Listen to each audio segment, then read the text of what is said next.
Hello everybody, I'm here for the Q&A. I know it's been a while. I told you guys to ask me a bunch of questions like 2 weeks ago, and I just haven't gotten around to doing the Q&A. A lot has been going on. I feel like I always say that, but I just have so much going on at all times. But I'm finally answering your questions, and I'm very excited.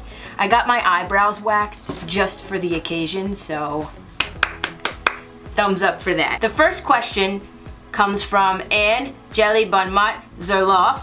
What is the most embarrassing moment in your life? Well, I've had a lot of embarrassing moments in my life, but I would have to say the most embarrassing moment in my entire life would probably be when me and Bobby performed at a local radio station, and we weren't ready to perform, and it was our first performance. We didn't really prepare. Our songs kind of were very elementary at that time. This was like 10 years ago, probably. Nah, maybe not, like 7 years ago. We performed like 2-3 songs, and we were so uncomfortable and stiff on stage, and we invited all of our friends. My dad was there, a bunch of people were there, and it was supposed to air on a local radio station. And needless to say, I don't think they aired our segment because it was that bad. Then there was like a little mini interview, and there was a guy there that used to produce for both of us, and he thought that he was like our manager, and it was just embarrassing. It was just embarrassing. So I'd have to say, thinking back, that's the first thing that comes to mind. Next question. Jens Juarez Fernandez asks, how's Sophia and Ariana? For those of you who don't know, Sophia and Ariana are my 3-year-old nieces, and they're wonderful. I watch them, pretty much I've been watching them every single day for the last couple of months, and now that school is out for the summer here, I'm not watching them anymore. Yesterday was my last day, so, but I mean, they live 3 minutes away, so I can always see them whenever I want during the summer. But yeah, they're good. They're talking up a storm, learning crazy things. Sometimes they say things, I don't know where they get it from. I'm like, where did you get that from? It's just, they're funny, they're cute, they make me laugh. Next question. Gwen de los Arcos, hello to you, writes, can you imagine life without the person that you really love? No, absolutely not. That would be really, really difficult. I can say right now, life without Alexis would not be life. So there's that. Next question. Sin Co, you have 2 questions. Do I think I could give up technology for a week? The answer is yes, I could. It would be extremely hard, especially because I do all of this, and I would feel extremely disconnected. You guys wouldn't see me for a week, but I could definitely do it for sure. And then your second question is if I could travel through time and meet myself when I was a kid, what would I say to myself? I'd go back and let myself know that the bullying would not last. I would tell myself to keep going. I would tell myself to keep writing. I would tell myself that it will all pay off in the end, and that everything happens for a reason, and that all of this crap had to happen in order for it to make me who I am. Next question. Julie Duterte Sirgao writes, how old are you now, and do you have a girlfriend? I am 28. A week from today, I will be 29, and that's pretty scary and exciting. Do I have a girlfriend? I have an Alexis that I love very much. Next question. Verafalin Cabilogan Belmonte asks, how many ex-girlfriends have you had? 1, 2, 3. I want to say 3. I haven't had that many girlfriends in my life. I've had 3. I have 3 ex-girlfriends. Next question. Steely Williamson writes, what age did you discover that you weren't a true girl? I guess that means like,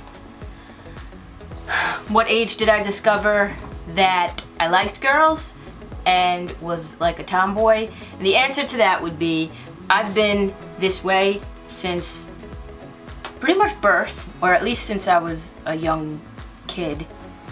I mean, I remember running around with my shirt off like all the boys. Like instead of wearing regular bathing suits, my sister and I would wear shorts and no shirt when we were kids because we wanted to, you know, be like the boys. We used to play sports and do all of that. So I guess it's been since probably like 5 years old. I hope that answers your question. Mia Cabrera writes, how tall are you and do you own and wear any rainbow accessories, bracelet or ring? 5 foot flat or maybe like 5'1" at most. And I used to have a rainbow hematite ring and I actually want to get another one this summer. They break easily, but they're supposed to like ward off negativity, and I used to love mine. As far as like rainbow, like gay pride stuff, I don't really have any of that. I used to when I was younger, and I feel like I kind of grew out of the whole, not that I'm proud of being gay, but I feel like I grew out of the whole wearing rainbow to represent gay pride. I feel like there's better ways to represent gay pride, like being a good gay person or just being a good person in general. I don't know. I don't like to put myself in a box, if that makes any sense. So I'm Italian, I'm gay, but to me, above all, I'm human. So yeah, I don't know. That was very deep. I don't know why I went there. I love rainbow stuff too. I mean, don't get me wrong, I love it. Next question, Ching Ching HP. If I visit you in New York, will you let me sing with you? Absolutely, we can do karaoke. That sounds like a plan. Jeng Ramos, you think that you'll get married someday? Yes. Yes, I definitely will. I do want to get married. I can picture my entire wedding. And yeah, definitely, that's definitely something I want to do. Honey Sweet Escocio de la Fuente writes, how many kids do you want, if ever? I'm thinking maybe when I'm ready. Right now I'm not ready. Time is not right now. But when I am ready, I want to have at least 2, possibly 3. God help us all. Liza Padilla Gomez writes, hello Tori, hello. If ever you had a chance to visit the Philippines, which place in the Philippines would you want to visit first? I would say probably Manila. I'd hit Manila first because it reminds me of California. And then from there, I'd want to go see Cebu, Bohol. There's a lot of places, actually, that come to mind. Siargao, I think that's one of them. Next question. My friend Jen Juanitez writes, what's the biggest lesson in love or relationships that you've learned? That's a good question. The biggest lesson is if you're with the person that you love and that is the one, and when you do find that person, you know right away, if you are with that person, nobody else should matter. Nobody else's opinions should matter. Nobody else's feelings should matter above that person's feelings. And if you're gonna make that person your life and your spouse eventually, they need to be your life through and through.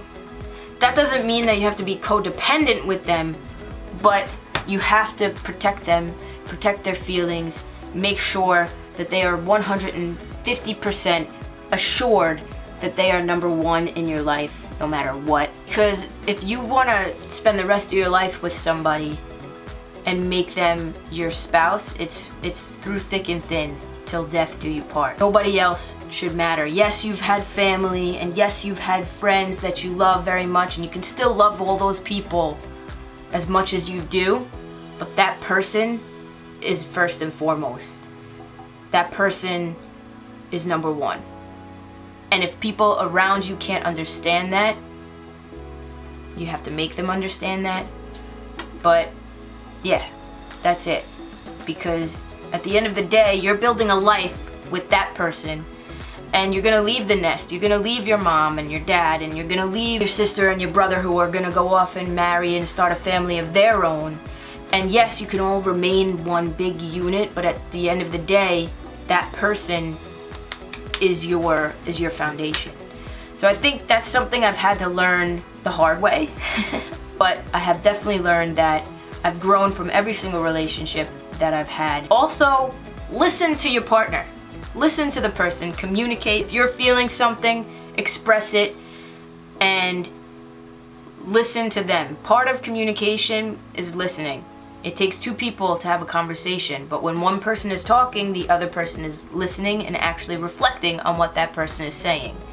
And even if you don't understand where that person is coming from, you can still be empathetic and compassionate and put yourself in that person's shoes and think, how would I feel if I felt that way?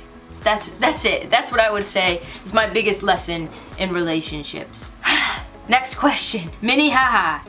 How do you describe yourself as a person? Thank you. You are very welcome. I would say, me as a person, I'm a very caring, loving, fun individual. I like to leave my mark wherever I go. I care deeply, sometimes to a fault. I am very sensitive, sometimes to a fault. I can be very stubborn, but I'm learning not to be. I would say one of the best traits is my willingness to learn about everything in life. I'm never ever the type of person to say that I know all there is to know about any subject.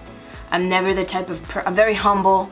I'm never the type of person that I want to always be learning and growing as a person, in my career, in my life, in my relationship. I always am checking myself. So I'm definitely not perfect at all. I can be an asshole, but I think because I have that ability to step back and kind of look at every situation and every person's side, I think that eventually I'll get to where I need to be. That's how I would describe myself. I have a lot of potential. Leah Gabriel, do you have plans to have a baby, or did you ever think or talk about in the future, like between me and Alexis, adoption or any kind of way to have a baby? Yes, Alexis and I have definitely discussed this and our future as far as children are concerned. We haven't really talked about adoption. Not that it's off the table, at least for me. We do want to have children, and I do want to carry, or at least one of them, so that I can have I can create a biological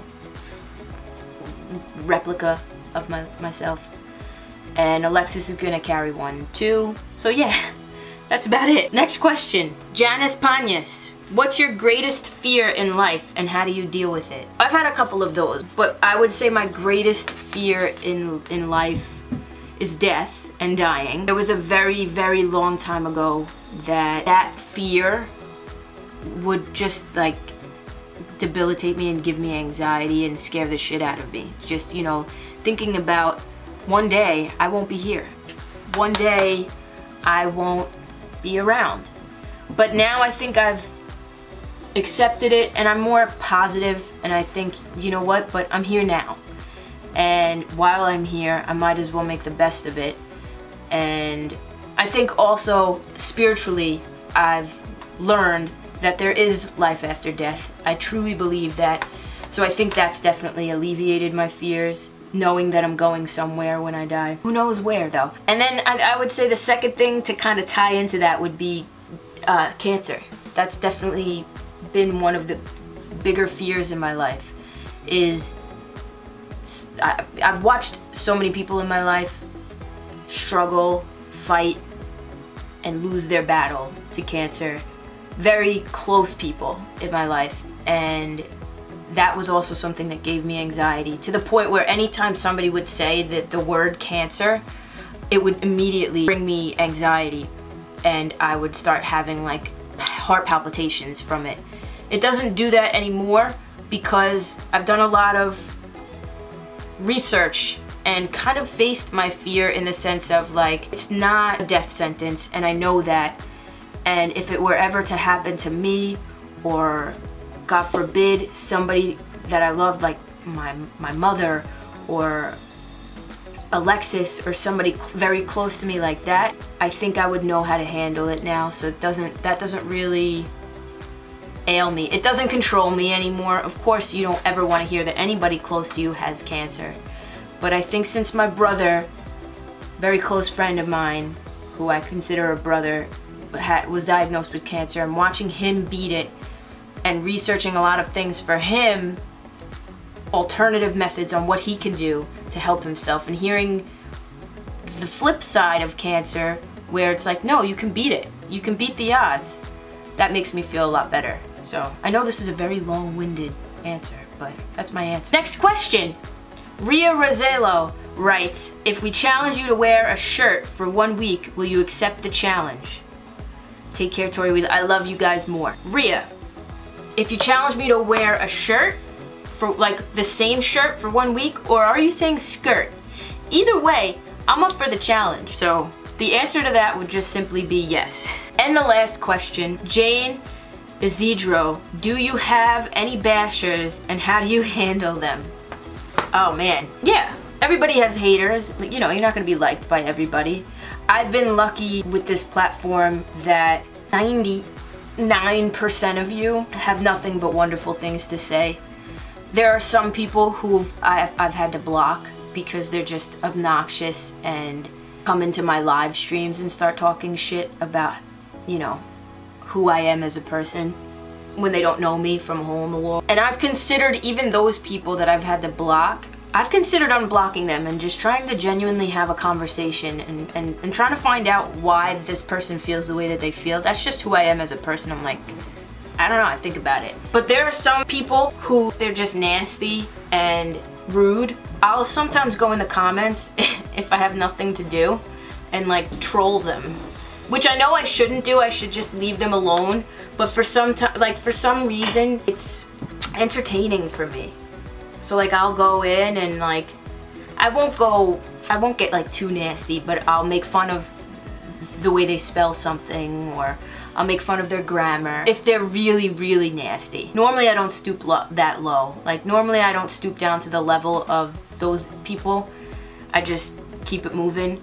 But there are very rare occasions where, yeah, I'll answer people back. I'll answer people back. That's gonna end though, I promise. I'm gonna stop doing that because like I said, I'm trying to be a better person and I'm trying not to resort to the negativity. I would say 9 out of 10 times I ignore the haters. I ignore them, keep it moving. I'll block them if they're really, really harassing me. And that's that. That's it. I understand.